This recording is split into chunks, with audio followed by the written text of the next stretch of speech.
Hello, welcome back to the greenhouse. Today is Friday the 31st of March.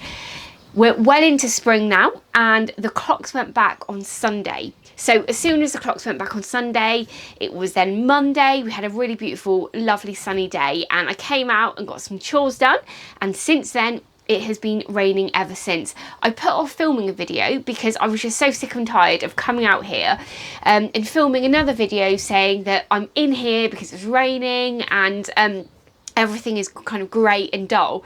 We were lured into a false sense of security with Monday being absolutely beautiful. I think it got up to 24 degrees centigrade in the greenhouse and it was really beautiful, but ever since it's just been really terrible weather. And I don't want to dwell on the fact that it's been terrible, but I've really found it hard this year to get motivated and come out into the garden. So if you're feeling the same, today's video is going to be kind of a bit of a round robin of all of my seedlings that I'm growing, how things are getting on, where I need to be, what I'm hoping to do next week. And hopefully, if you're feeling the same as me, it will inspire you to get out this weekend if you can and just get a little bit done. So the first thing I want to recap with you is my onions. I've still got a whole tray of onions that I need to get out in the garden. I'm not sure where these are going to go yet, but I really need to get these in as soon as possible if they're going to thrive this year.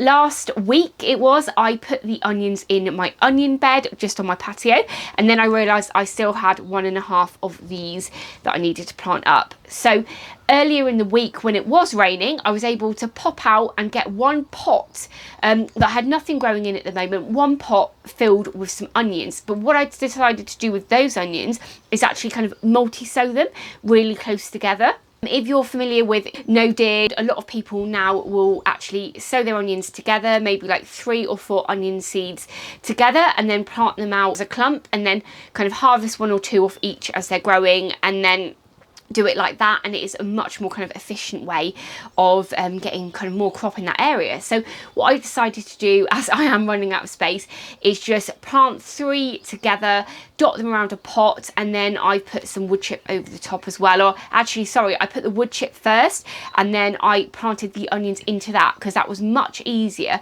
than when I put the wood chip around all of the planted onions. So I'm really pleased that I've managed to get that done. The onions that got planted out last week and the onions in the pot are looking really good and healthy. They've been rained on so much and yeah, they're looking good, but I do need to get this sorted out this week. So I'm not exactly sure where they're going to go yet, but yeah, they will be going in. Another thing that I've really kind of missed a boat with last year, but is actually get some seeds sown of flowers. So today I'm hoping to get up here with well, I'm already up here, aren't I? But I'm hoping to get some more seeds sown. So before I give you an update on my carrots, which I'm really pleased to be updating you on, I'll quickly just tell you about some of the flower seeds I'm going to be sowing today. So we've got some Aqualesia. They grow really nicely in my garden. I think they're kind of a semi-shade plant, so perfect for my garden. I've got some Livingstone daisies that will be going in. Not grown those before, but I've got the seeds from those, and you know, if I can get them started off, I'll be pretty happy. They do well in borders and rockeries. I've got a few rocky areas in the garden, so that'd be quite nice. I've got some, I don't know how to pronounce these, Gaillardia. They're a perennial that come back year after year. I did have one down at my allotment a few years ago, and it made about 3 seasons, but yeah, going to be putting that one in, sowing that today. And the next one, which I'm so excited to be growing this year, is Aubrietia. Aubrietia has done really well in my front garden. I've only ever bought it as plants, and actually you can see here I've got some seeds, but I also picked up a tray of them here as well, so I've got those to go in. I'll probably put those in later today. Now what is amazing about Aubrietia is they are a perennial, and they kind of just cover the ground in a lovely carpet of green leaves, and then I think it's usually around about kind of April, May that they would normally flower. Obviously these are flowering at the moment because they have come from a shop that has got them from probably a nursery that's been heated, and they get them into this state so that they sell nicely in the shops. But I've got 6 of those, so they will be going out in the front garden, and I will hopefully be putting some around in my back garden, because it kind of covers the soil really nicely. So it means that rather than having bare earth all around, it will kind of cover that, and all of your plants can then grow through it, and yeah, it's just a really great plant. But those down there, those 6 plug plants were £4.99, and they come in a plastic container, and probably it's not peat-free soil either. So it's really not great to be, you know, buying in plants in plastic containers every year, is it? So if you can go for some seeds, these seeds cost me 49 pence, and I'm not sure if it says how many seeds are in here. It doesn't, but I can hear there's probably like 1,000 seeds in there or something. So if I can you know, get another 6 plants grown from these, or another kind of, you know, 20 plants or something, that will be absolutely amazing, because I would like to be growing this in every single bed in my entire garden, because as I said, it covers that ground, so it stops soil erosion, it stops the sun, the soil drying out in the summer when it hasn't been watered very much. So, you know, having ground cover like that is absolutely amazing. You can also grow things like lobelia actually, but lobelia doesn't come back year after year. It's like a semi-hardy annual. So if I go for these aubrecias, then it means that I don't have to worry about them growing year after year. I've also got some hollyhocks, and I have some, these are called polyanthus, which is the like primrose family, or the primula family. I've got loads of primroses all around my garden. I've quite often just picked them up really cheap in garden centres when they're looking really horrible at the end of the season, and they want, you know, they're just going to chuck them out basically. So I've managed to pick up and kind of add to the ones that I had growing in the lawn when we first moved here, and they're just absolutely pretty. And what's really good about them as well is every couple of years they get really big and fat, and then in the autumn you can kind of chuck a spade through it and then split them up and get more plants really. So I had these seeds, well, I had these seeds in my seed box for a couple of years now, I think. So yeah, I'm going to get these sown as well. Probably won't flower this year, but absolutely perfect to you know, have in your perennial cottage garden. So yeah, that is the flowers that I'm going to be sowing today, which possibly you'll just hear for the vegetables. So in terms of the vegetables, I also have some of these carrots here that I'm going to be sowing today. They are a round carrot called Paris Market, and they are going to be really good for, I've got this like old sink out in the garden, and I'm going to be sowing those in there, and then hopefully, because it's only about kind of that deep, they will grow quite nicely in there, and then it'll be fun for the kids to harvest those ones. I also do have some leeks that I wanted to sow today, but I'm not sure I've put those seeds. So yeah, one thing I've really kind of been trying to do is, if I can, maybe just come out and sow 1 or 2 things at a time and then go back in. And at this time of year, you know, we're at the end of March now, beginning of April tomorrow, and I don't know, I just feel so behind this year. Usually I would probably be doing videos showing you my pumpkin seedlings, my courgettes. Haven't started any cucumbers off yet, and I just feel like this year is just, yeah, really just, you know, I'm quite behind. But I'm not going to dwell on that too much because I'm so excited. I want to show you my carrots that I sown already. So these carrots got sown about 3 or 4 weeks ago. These ones here are Royal Chantenay. So as you can see, they didn't come up amazingly well. I can't actually show you any footage of me sowing these because my server's broken at home and I can't get hold of any of my B-roll at the moment. But here you go. If you want to see when I sowed these, or the video of me sowing them and how I sowed them, then I will put that above now in the cards. But as you can see, they have germinated. I was going as well today to add some more seeds to the top and the bottom where it's a little bit sparse, but I can't find the seeds. So I'm going to have to locate them and then re-sow them.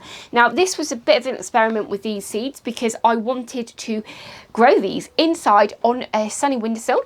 We're really lucky, we've got really big windows in our house, and it means that in the morning we probably get about 8 hours of sunlight until around about 3 p.m. in the afternoon, where the sun kind of moves around. So if they can grow on my windowsill, I'm going to be so excited. So that's what they look like at the moment.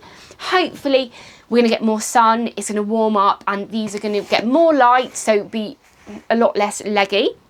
And it will just warm the soil and make them want to grow. So yeah, that's what the Royal Chantenays look like at the moment. Then we are going to have a look at the other 2 varieties of carrots that I grew, and I will go and get those now. So this is the next 2 varieties of carrots that I grew. Just in case you didn't watch that video, they're in root trainers at the moment. They're going to stay in those root trainers because at the very bottom they have a hole in, and I'm going to be just placing these on top of the soil in the greenhouse just behind you, and we're going to be growing them as they are like this. So as you can see, they have germinated really, really well. They're looking, if you have a look there, you can see kind of they were leaning to the light. They've just been on a north facing windowsill actually. So I think I'm going to move them into my bedroom now, and I just move them around daily so that they kind of always are stretching for the light each day. And hopefully that will mean that they're not too leggy. Now at the very back, we've got the Amsterdam forcing, which pretty much have all germinated, and at the front we have the early Nance, and I think you can probably see there that there are quite a few that didn't come up. I'll probably sow some more of those as well actually, just so you know I'm making full use of the space. Another thing I want to talk to you about actually is this year I have gone with 50-50, a mix of bought-in compost and homemade compost for all of my seedlings and all of my plants. The main reason for that is kind of to save money obviously, but actually that's the second. The first one is that I want to make sure that I've got really nutritious compost for my plants, because I've been peat free now for a couple of years, probably about 5 years now actually. And one thing that I have found with the gardening industry, you know, it's not the most environmentally friendly industries out there, and they're really now trying to change from using peat. Peat is an amazing source for the garden, and you know, but we just can't keep using it. So using the peat free stuff, it's quite usually wood-based.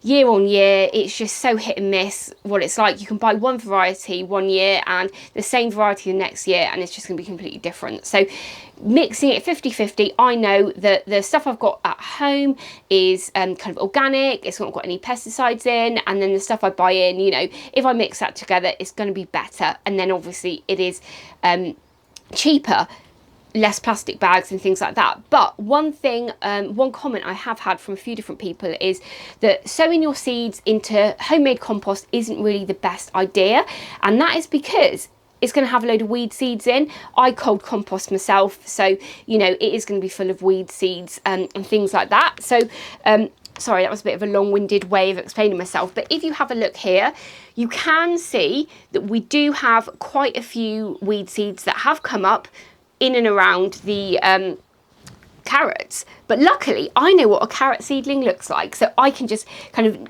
pick those out as they grow. But when I'm going to be planting my different flower seeds today, I am actually just going to be using the bought-in peat-free compost to actually germinate those, because then I can actually learn what those seedlings look like. I've never been a really big flower grower, so you know, we all know what a tomato seedling looks like, or we all know what a carrot seedling looks like, but I don't necessarily know what a primrose or Norisha seedling looks like. So if I just put those in the bought-in compost, fingers crossed, I should be able to, you know, differentiate between those and the weeds. At the beginning of the week, I was able to come out and get my tomato plants pricked out and potted on, and I've managed, at the moment, I've written down the varieties that I've got because they're all inside at the moment, but I've actually got 31 tomato plants already potted on, and 15 of those are Gardener's Delight, and they are a cordon tomato that will need to be grown either in the greenhouse or up in the polytunnel. I've got 15 of those. So I think I'm seeing my brother over Easter, and he's just got a kind of garden now with the greenhouse. So I'm hopefully able to palm some of those off to him. I've got 3 of the variety that I cannot pronounce. I'll put the name up on the screen now, and I'm not going to embarrass myself with actually trying to pronounce those ones again. I've had probably about 6 or 7 people phonetically write down how I need to pronounce that, and I have practiced it and I've completely forgotten again. So I've got 3 of those bush varieties of tomato, and I've got 6 mini bell. Now those 9 plants are hopefully going to be grown on my patio. So I do, if I can, want to maybe sow some more bush tomatoes, because I've got enough room on my patio to grow probably 20 plants, and I've only got 9 at the moment, and maybe, you know, I might lose some of those, so I want to get some more of those sown. If you've got a variety that you can tell me that will be really good to grow, let me know. I've got 11 Yellow Delights. Now they are the Yellow Delights that I've saved the seeds from, and then I've got 3 Yellow Delights which was bought in seeds. So it's really interesting to see that, you know, those saved seeds from 2019 are doing so much better. I've not actually potted those on yet because they were quite small at the beginning of the week, and they do look like they've grown a bit, but you know, they were still quite small.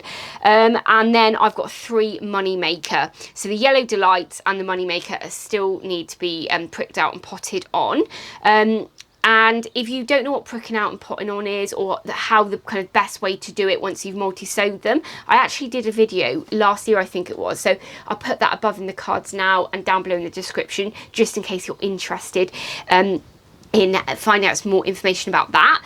Then the next things I've sown earlier this week, like I said, I was trying to come out and just sow a little bit at a time, is a tray of salad bowl mix, and then a tray of Lolo Rosso as well. And Philly, I thought I'd actually bought some more salad seeds up, but I might go and try and get some more of those sown today. As I said, they've just been grown straight in the peat-free compost, but I have also kind of put them in kind of a grid, so hopefully as they come up it'll be obvious if there are any weed seeds in there.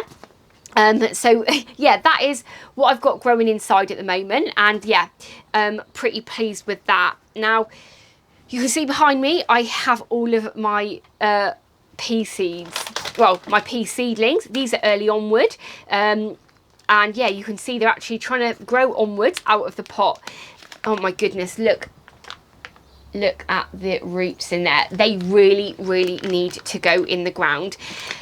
They were going to be grown in the in the greenhouse here, but because I think they're still going to be going into early June, I think we are going to have a late season this year, but I do want to get the tomatoes in here before June if I can. So maybe these are going to go up in the polytunnel. The polytunnel is completely empty at the moment, okay? It has been weeded over and there is nothing growing in there. I feel so bad that we are literally at the beginning of April now and there is nothing growing in there. Definitely should have had stuff grown in there by now, but it's just been a bit of a funny year. I've not come out loads and stuff. So hopefully, you know, as we hit April now, the season's just going to suddenly kick into spring. We're going to get warmer temperatures, sun out. I mean, that's the main thing for me in this greenhouse, is the sun. When we don't have the sun, it's just so cold. Very quickly then, we also have my strawberry plants. These ones are Oh Santa. These were the ones that I potted up into these terracotta pots about a month ago, I think it was now, because I'm not sure where they're going to go.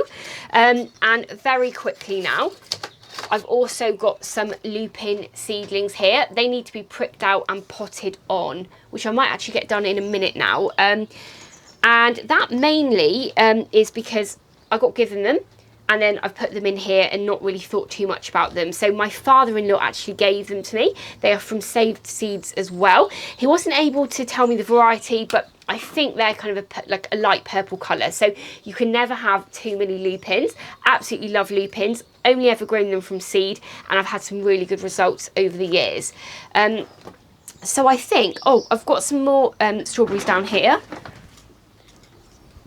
So these ones are Symphony, and if you have a look at these ones, the Symphony compared to the El Santa, they're not looking as good. So not sure why that is. Obviously all varieties grow slightly differently. But yeah, there you go. That is what I've got growing on in the greenhouse at the moment and in the house.